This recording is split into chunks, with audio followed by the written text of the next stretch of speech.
Hello friends, welcome to the session on power and politics. Let me introduce you to the topic. Friends, an effective and efficient organizational functioning is built around the people, their interaction and way they achieve the organizational objectives.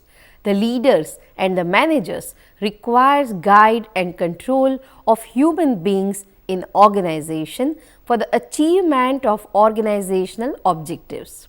Power is the force that cannot be seen, but its impact and the effects can be felt. It can be understood by person's ability to influence other people and events in the organization. Power is a natural process in the management system. Politics, on the other hand, refers to the exercise of power in organizations. Friends, when individuals acquire, develop and use power in a conscious attempt to obtain their preferred outcomes, these activities are called political activities. Many managers engage in political activities that they sincerely believe will benefit to the organization. Politics, like power, is not bad. Indeed, the survival of some of organizations depends upon the successful use of power and politics. Friends, this session will focus upon the meaning, types, causes and effects of power and politics in an organization. Now let's see objectives of the session. This session will make you understand meaning of power and politics, types of power exercised by managers at different levels, usefulness of power and politics in organization, causes of organization politics and effect of politics on organization and employees. Now let us understand first power. Friends, power is the capacity to exert influence over others. If a person has power, means that he is able to influence the behavior of others. Power is the probability that one actor within the relationship will be in a position to carry out his own will despite resistance. In business organizations, power is used to achieve organizational goal. Power has an important aspect of human civilization since time immemorial. Power might be physical, political or social. In the context of business as well, power dynamics tend to influence decisions and people transactions heavily. Friends, power basically emanates from position or authority which can influence people both positively and negatively. Power is the ability to exercise control over a person or group. Everyone has power, yet people differ in the kinds of power they possess and how they utilize their power. Within the workplace, there are 7 common forms of power, which includes coercive, connection, reward, legitimate, referent, information and expert. Let us understand the major 5 types of power one after the other. First is legitimate power. Friends, legitimate power is power that comes from a position or role. It's positional authority. It comes from the rules of the organization. It gives leaders the power to control resources and to reward and punish others. For example, you should or ought to listen to your parents or your boss. The unique aspect of legitimate power is that it is not about the rational arguments. The power comes from the position or role. Also, the role can be more important than the individual. For example, presidents may come and go, but the role is always a powerful one. Legitimate power exists when subordinates of someone in authority comply with orders given to them because they believe that the position or title that the person holds give him the right to use that power. Friends, legitimate power can be enhanced by ensuring that the business has a clearly defined chain of command and organizational structure. People, in fact, accept this power because they believe that it is desirable and necessary to maintain order and discipline in a society. For example, parents, teachers, managers, police, and so on have legitimate power only when their authority is accepted in the positions they hold. Second is referent power. Referent power is when somebody wants to be like you. They identify with you. This is where role models come into play. You are their reference model. They find you attractive in some way and they model your behavior or thinking. Groups can also be a reference model and provide standards and norms of behavior. For example, social or peer pressure. It's also possible to have negative reference groups. In this case, you want to avoid being like the group and you modify your behavior to feel less similar to that group. Referent power refers to the power that is gained as a result of being admired by subordinates in the workplace. Friends, business leaders who have gained referent power often have done so as a result of entrusting their employees with increased responsibility and latitude in how to perform their jobs. Referent power is the best achieved and used in workplace where employee turnover is low and in an environment where personal relationships can be cultivated. The third is a reward power. Friends, reward power is the ability to give rewards when others comply with your wishes. Reward power comes from authority. This arises from the ability to reward worthy behavior. The leader has the power to give tangible rewards such as promotion, time off from work, and attractive work assignments to subordinate. Also, psychological rewards like praise, appreciation, approval, and recognition can be given by the leader to the subordinate. The subordinate has to believe that he has access to higher authorities and therefore he can give rewards. These reward power can also increase the leader's charismatic and legitimate power. The purpose of reward power is to trigger that part of human nature that appreciates being recognized for high performance. The next is a coercive power. Coercive power is the opposite of reward power. It's the ability to deliver punishments. While coercion can be effective in the short term, it creates resentment and individuals will try to end the relationship. Coercive power is the most primitive type of power in the workplace. Friends, coercive power exists when a person in authority threatens a subordinate with some type of punishment if a certain duty or activity is not completed or performed correctly. It is important to note that coercive power is used most effectively in scenarios where the business is in crisis or is somehow threatened.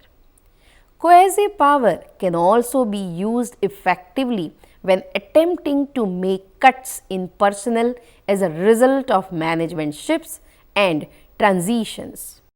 The next is expert power. Friends, knowledge is power. Expert power is where expertise or knowledge is the source of power. Expert power, also known as the authority of knowledge, comes from specialized learning. This is the power of knowledge and skill of special kind that are important in getting the job done. Friends, a person's professional competence or knowledge gives him expert power. His credibility increases. He can lead other persons to trust his judgments and decisions. This is where credentials, awards, and know how play a role. You end up deferring to greater knowledge for the area of expertise, such as a doctor or mechanic. It's limited to the area of expertise. For example, you won't ask your doctor for advice on your car just because they are a skilled physician. It is natural for people to respect and follow those who are experts in a given field or occupation. Expert power results from the expertise a person has gained through the experiences and training that have marked her business career. Subordinates of a person who has gained expert power believe that the leader will guide them correctly due to her vast experience. The next is politics. Friends, organization politics refers to the activities within the organization designed to acquire, develop, or use power in a conscious way to obtain one's preferred outcomes or to manipulate the situation for one's own purposes. Politics is a force which involves activities and behaviors through which power is developed and used in organizational settings. Friends, power is a property of the system at rest, while politics is the study of power in action. Organizational politics are informal, unofficial, and sometimes behind the scenes effort to sell ideas, influence an organization, increase power, or achieve other targeted objectives. Politics are a part of organizational life because organizations are made up of different interests that need to be aligned. In fact, 93% of managers surveyed reported that workplace politics exist in their organization, and 70% felt that in order to be successful, a person has to engage in politics, and that was according to the research by Gantz and Mary in 1980. In the negative light, saying that someone is political generally stirs up images of backroom dealing, manipulation, or hidden agendas for personal gain. A person engaging in these type of political behavior is said to be engaging in self-serving behavior, that is not sanctioned by the organization, and this is found out by Ferris in 1996 and Valley and also Harris, James, Bontham and Randall in different years. Friends, political skill refers to people's interpersonal style, including their ability to relate well to others, self-monitor, alter their reactions depending upon the situation they are in, and inspire confidence and trust, that has been said by Ferris in 2000. Researchers have found that individuals who are high on political skill are more effective at their jobs, or at least in influencing their supervisor's performance rating of them, and that was also found by Ferris, Fedor and King in 1994 and Kilduff and Day in 1994. Friends, individuals who are high in internal locus of control believe that they can make a difference in organizational outcomes. They do not leave things to fate. Therefore, we would expect those high in internal locus of control to engage in more political behavior. Now, let us try to understand what are the causes of organizational politics within organizations. Friends, based on the general presumption that all animals are political animals, we tend to carry out politics to have our way or an edge over and above others due to many reasons. Some of the reasons are: organizational politics come into play when organization faces severe resources constraints, so that individuals and departments are compelled to fight very hard, for instance, their departmental budget allocations. Another point is politics come into play within the organization when the internal and external environments of the organization are fast changing. Friends, it is very important for organization to have clear and distinct objective to shape all the activities within the organization. But whenever this is lacking, people tends to take undue advantage of this situation, and as a result, organizational politics may result from this.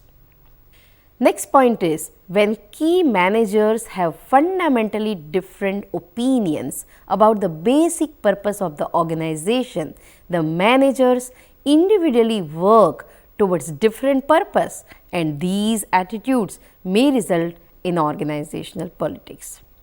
Next is, in situations when there is little or no accountability in the organization, everybody wants to outsmart the other, and thus it leads to politics. And finally, when there is inadequate management control in an organization, then what you have is individual interest, which gives rise to organizational politics.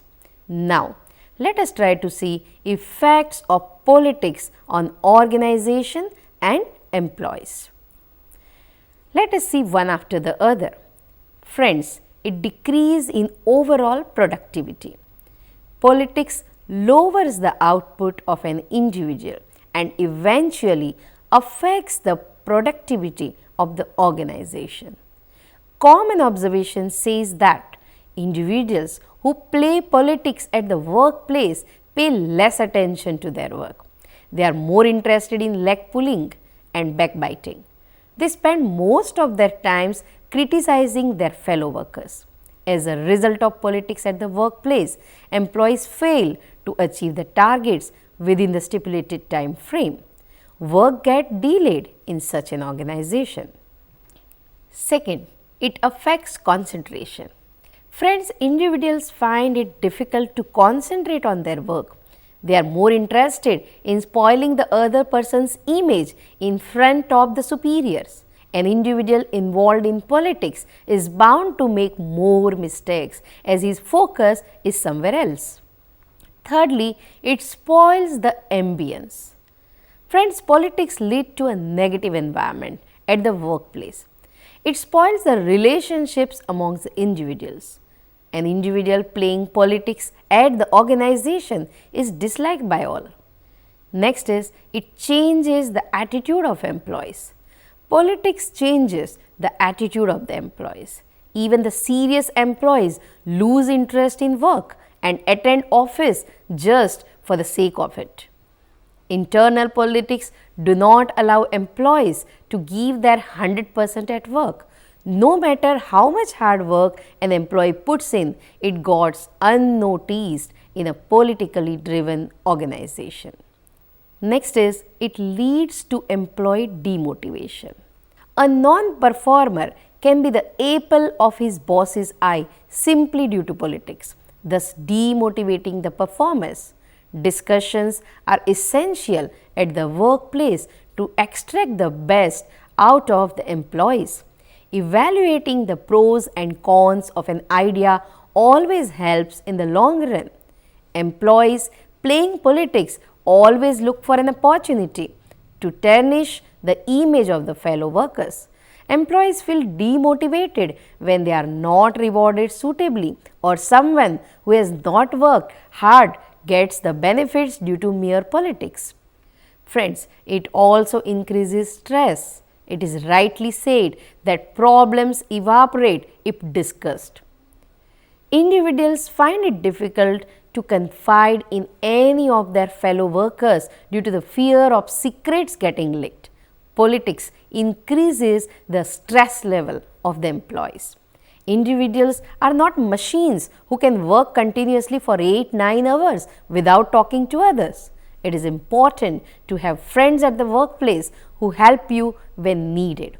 Individuals fail to trust each other. Next is, it provides wrong information. Friends, employees indulge in politics, manipulate information, and it is never passed on it in desired form. Employees indulge in politics, manipulate information, and it is never passed on in its desired form. Superiors get a wrong picture of what is actually happening in the organization. A wrong person walks away with a credit in an organization where employees are indulged in politics. Now, let me summarize the session. Friends, in business organizations, power and politics are used to achieve organizational goals. A manager's power may be measured in terms of his ability to give rewards, promise rewards, threaten to withdraw current rewards, withdraw current rewards and threaten to punish, and so on. The leader who has power influences the employees and makes them dependent on his advice for achieving the goal. Friends, we have seen that politics refers to the exercise of power in organizations. When individuals acquire, develop and use power in a conscious attempt to obtain their preferred outcomes, these activities are called political activities. Politics, like power, is not inherently bad indeed. Many times, survival of the organizations depends on political activities of the organization. I hope you could understand well the fundamentals of politics and power. Thank you.